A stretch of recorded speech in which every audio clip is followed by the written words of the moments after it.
5, 4, 3, 2. Hold it, for heaven's sakes, don't shout one. Don't shout one, because that thing could go off. That could go off, and right upstairs is Mr. Sarnoff's office. That could go through the ceiling and give him such a zets, you have no idea. Turn it on. And actually, that particular rocket that you're looking at has flown. It has gone up and up and up in its time. We'll find out more about it and also about its creator. It's a most exciting idea. And you'll meet all those folks and learn about the rocket and everything in just a minute, as soon as we say hello to our panel here on To Tell the Truth. Gene Rayburn.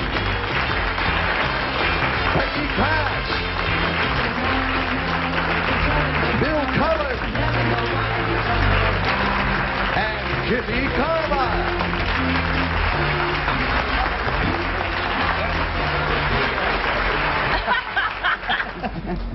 Just don't anybody light a match. Oh, okay? Look at that. What is it? Bill, you're the hobby buff around here. Have you ever tried a model rocket? No, but I've seen pictures of them. They go like mad. They're sensational. Right through the roof? Oh, yeah. Well, they give someone upstairs to the audience to go through Sarnoff first and then up through the ceiling. Spectacular effect. Yeah. Now let us meet our, provided he has his mouth open, now let us meet our model rocketeer.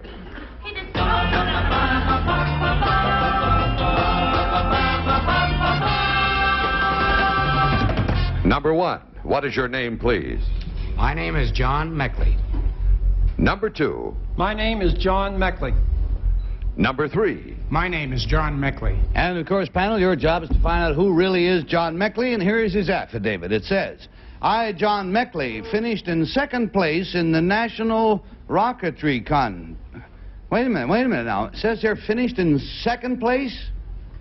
We always have the winners of things here on To Tell the Truth. We don't mess around with 2nd place. Do we have a 1st place finisher anywhere around? Is there? Oh, the 1st place winner.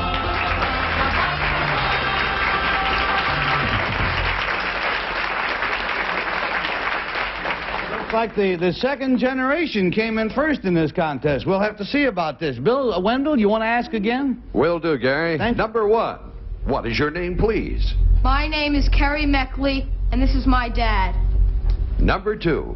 My name is Garry Moore, and this is my dad. Number 3. My name is Garry Moore, and this is my dad. All right, and now here is the real affidavit. It says, I, Garry Moore, am the son of John Moore. I am also the national model rocketry champion. My winning rocket that you see on the ladder was made from plans sent to me by a British manufacturer. Incredibly, it can go 1,500 feet in the air. Model rockets are constructed primarily of lightweight balsa wood and paper tubing and are powered by safe, solid propellant engines. To date, there have been over 25 million successful model rocket launchings. Although I won 1st place in my division, any 2nd place finish in the national championships is not to be sneezed at. So my father here shouldn't feel too bad. Better luck next year, Dad. Signed, Garry Moore.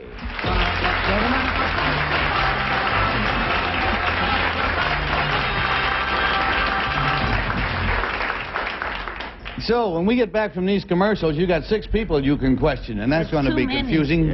Take off, friends. See you in a second.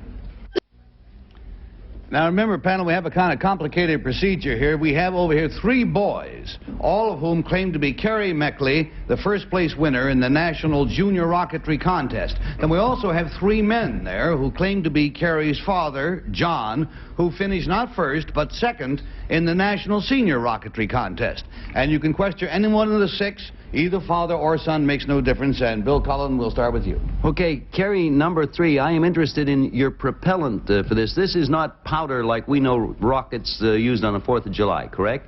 Well, not exactly. We use a solid propellant which is built in small engines, and it's ignited by a launcher.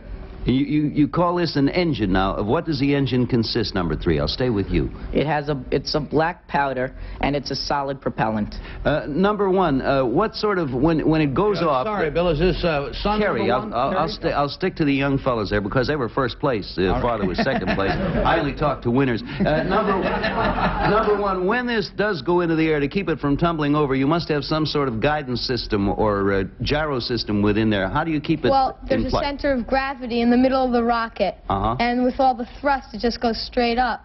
And after a while, when the engine stops and there's a delay, then it turns, and then you have the ejection, and it shoots off the top of the rocket, the cone, and the parachute comes out. All right, now I'm beginning to feel sorry for the losers now, so number 2, if you'll excuse me, I'll talk to your father. That would be John, right? John, number 2? Yes. What areas are you allowed to, do you have to get special permission, because when you get up into 1,500 feet, there might be airplanes up there, John? Yes, we have a safety code that doesn't permit flying the rockets when there's airplanes in the vicinity. And where do you fly your rockets? Oh, that buzzer takes us on to Kitty. Well, I'm for the fathers, because Alrighty. I believe they taught the children. So I want to ask number 2, how do you know whether there are airplanes up there? Let's say you launch your rocket on a foggy day and you hit me and I'm on my way to Detroit. Well, at meet, they always have spotters that keep track of the airways to make sure there's no planes in the vicinity. I And see. We shut down then. I see. Thank you. Number 3, I'd like to ask you, Father, because number 3, son, didn't give me enough of an answer. What is a solid propellant made out of? A solid propellant is black powder. It's hard to answer But why that is because it the called solid if it's manufacturers make powder? them. The manufacturers make them, and it's a sealed engine. This is a safety factor so that we don't make them ourselves. I see. Thank you. Number 1, when did you learn from your father, Kerry?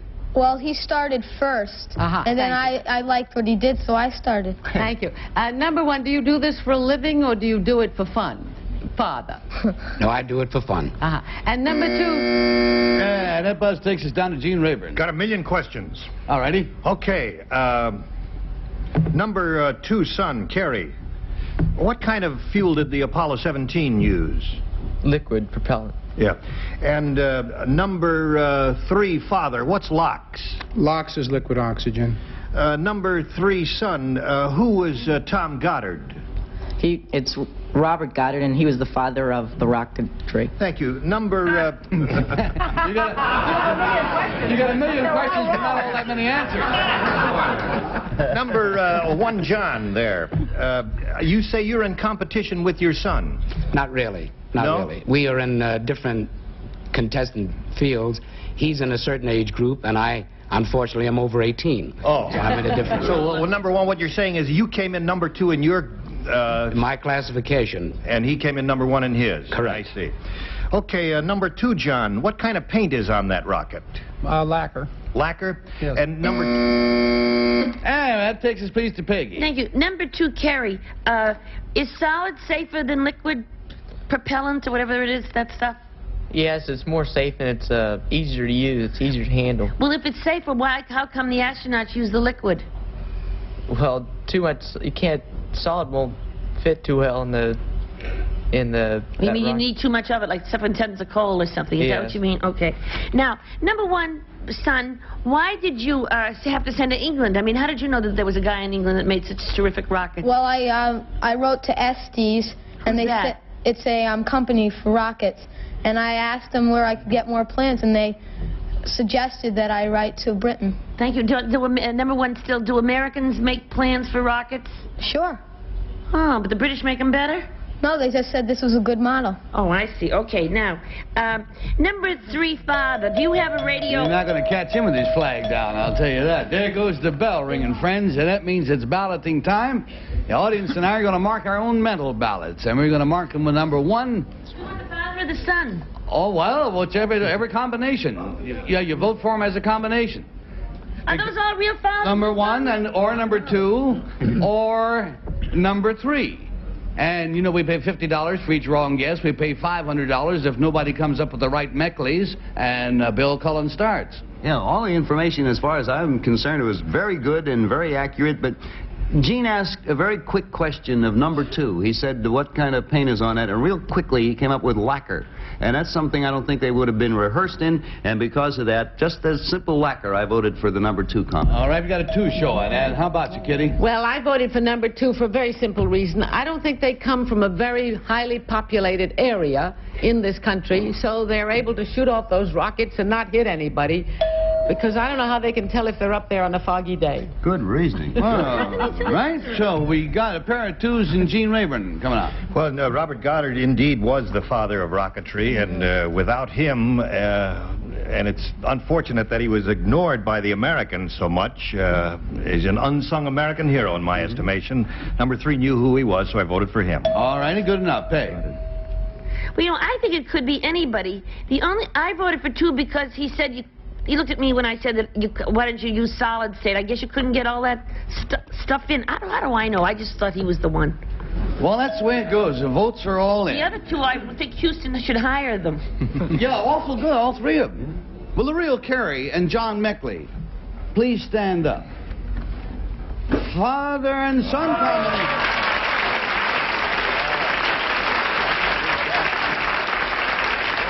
Thank you, Meckley.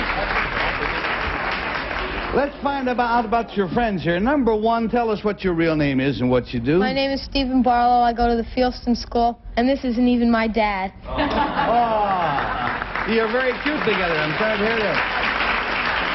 And that event, number 1, Father, tell us what your real name is and what you do. My name is Wallace Weinstein. I'm the president of Federal Restaurant Supply in New York City.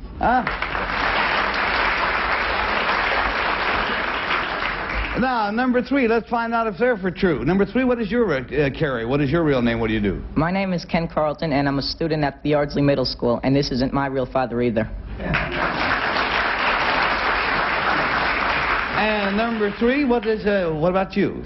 My name is Stan Birnbaum, and I'm a consultant for closed-circuit industrial shows, and I'm not even married.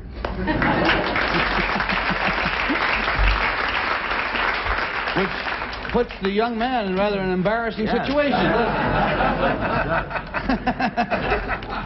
I want to tell you, this is going to bring us a lot of mail, but so I want to thank, who is it I want to thank? The Estes Industries for their help in preparing so much helpful material for Carrie and the rocketry spot. Is there any place where people can write to the Estes?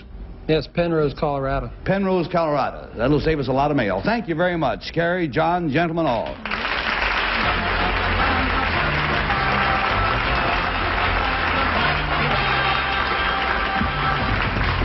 Now, next we're going to meet a man who won a big bet in an extraordinary wintertime caper. We'll only be gone a couple of minutes.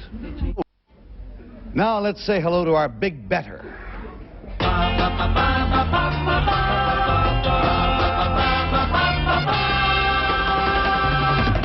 Number 1, what is your name, please? My name is Amarillo Slim. Number 2. My name is Amarillo Slim. Number 3. My name is Amarillo Slim.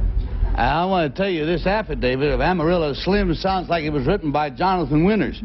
It says here, I, T.A. Preston, Jr., am known far and wide as Amarillo Slim. I'm a gambling man, and I just won a $31,000 bet. Whoa. And here's the story. 6 Las Vegas sharpies bet me I couldn't make it down a 38-mile stretch of Idaho's treacherous river of no return on a raft in wintertime. Hogwash, I said. You didn't say that. Now, this was the first time I ever made a bet where I threw my own personal self in to sweeten the pot. Anyway, although I crashed into a rock and banged up my knees pretty good and then had to battle cakes of river ice, I made it all right. Climbing out of my frozen raft, I couldn't wait to see all of those unsmiling faces of the clowns who bet me. I had seen similar expressions of displeasure before. Like when on a bet, I outran a horse in a 100-yard dash. And the time I won the hotly contested World Series of Poker. Signed T.A. Preston, Jr. or Amarillo Slim.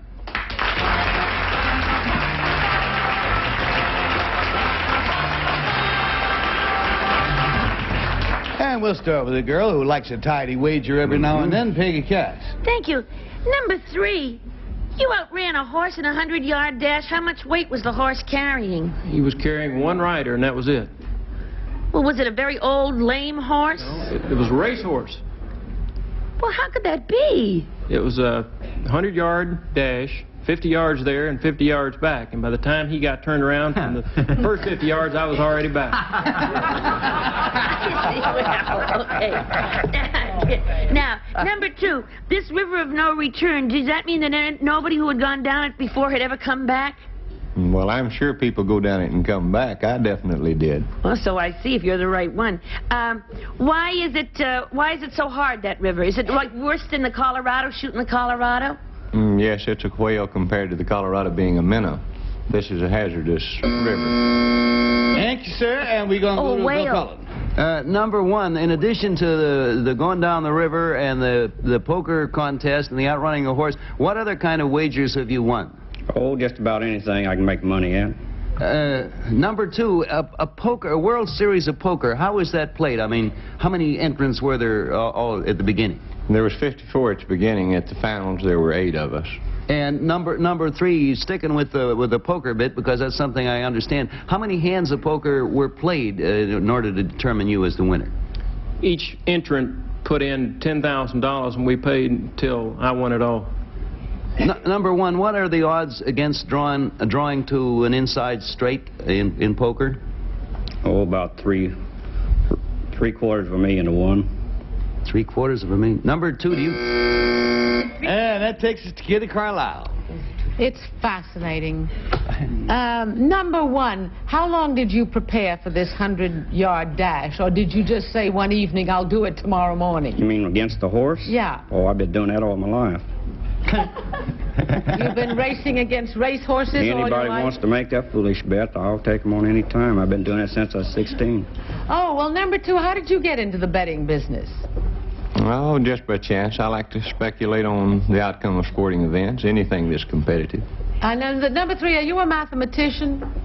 Not particularly, not more than anyone else. You play the odds, though. Sure. And number 2, do you have a family? Yes. Well, how do they weather this uppy-downy life you must have? They figure I'm a clever booger. If I have a bad streak, I don't tell them about it. Well, I don't tell them. It's a way to avoid trouble. Let's go down to Gene. Yes. Number 1, how much do you weigh? I weigh about 195. How many seconds does it take you to do the 100 yards? Well, it takes about 15. Mm-hmm. Number 2, how'd you get the name Amarillo Slim? Does that mean you were born in Amarillo, Texas? Amarillo, Texas is my hometown, and as you can see from my physical characteristics, I'm not very fat. Yeah, number 2, this has nothing to do with the game, but where'd you buy the suit? I have these made, I'm sure. Where? In Amarillo, Texas. The material comes from. Number 3, where are you from? Where were you born? Amarillo, Texas. Yeah.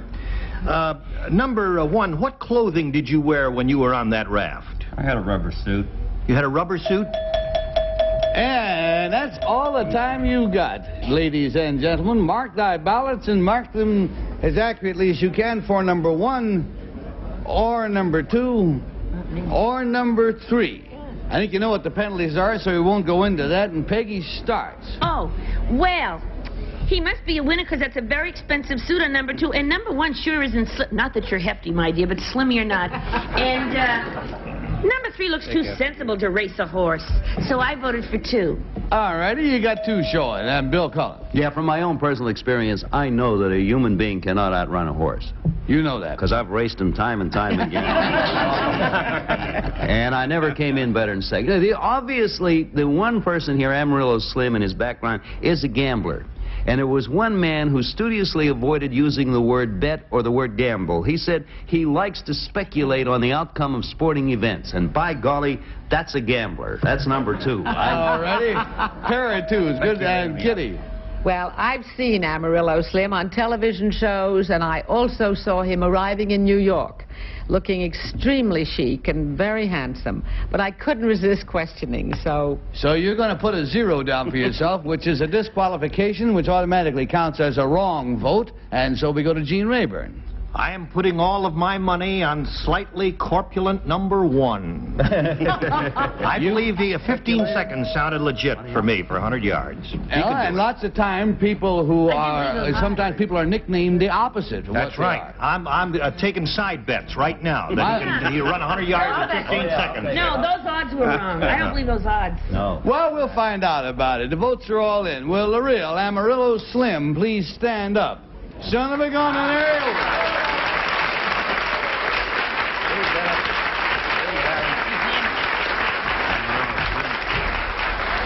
Good job, gentlemen. Number 1, sir, tell us about yourself. What's your real name? What do you do? My name is Ed Sharp, and I'm a security analyst down on Wall Street. Number 3, tell us about yourself. My name is Alan Bird. I'm a lawyer on active duty with the U.S. Navy right now. Oh, hey.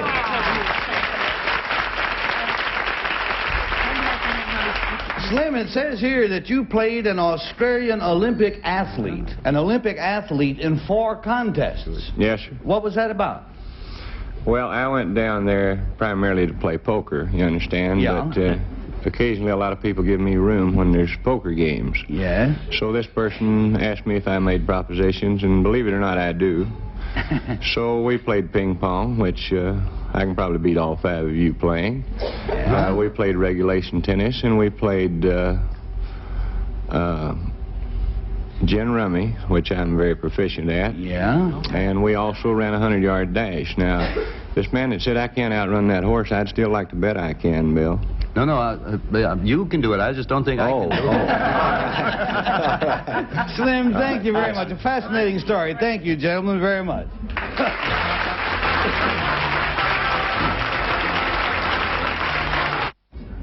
I love a good con man like Amarillo Slim. You remember Meisner? It wasn't Wilson Meisner. Wilson Meisner. He used to take people down the boardwalk at Atlantic City, and he'd see a pair of feet sticking up in the window, and he'd say, well, "Let's make a bet on how tall that fella is." Then we'll go in and ask him. They made bets. Then they go inside, and it turns out it was a midget wearing a big pair of shoes. He'd set the whole thing up, you know. Well, he did all sorts of things. Made a fortune doing that. Take care, friends. We'll see you soon. Our central characters today will receive a cornflower blue Lindy Star ring in 14-karat gold from Union Carbide, the Discovery Company. Lindy Stars available in 12 fashion colors. Promotional consideration provided by Best Western Motels, the nation's largest chain of 1,200 fine, owner-operated motels in 900 cities from coast to coast. Mr. Roper needs to compete.